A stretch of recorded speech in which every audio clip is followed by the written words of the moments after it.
प्यारे दोस्तों, बेटियां शहजादी होती हैं मगर सिर्फ अमीरों की।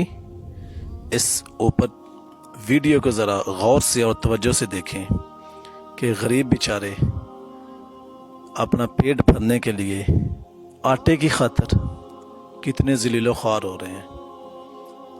लानत है इस ऐसे हुक्मरानों पे, इनको डूब मरना चाहिए। क्या इनको कोई ज़रा भी गैरत नहीं, कोई ज़रा भी इंसानियत नहीं है इनके अंदर? हर किस्म के इंसानियत के दर्जे से ये गिर चुके हैं। क्या ये गरीब सिर्फ इसलिए पैदा हुए हैं? खुदा के लिए हुक्मरानों, कल अल्लाह ताला की बारगाह में तुमने पेश होना है, तो क्या जवाब दोगे कल अल्लाह की बारगाह में? खुदा का खौफ करो, डरो अल्लाह के अजाब से।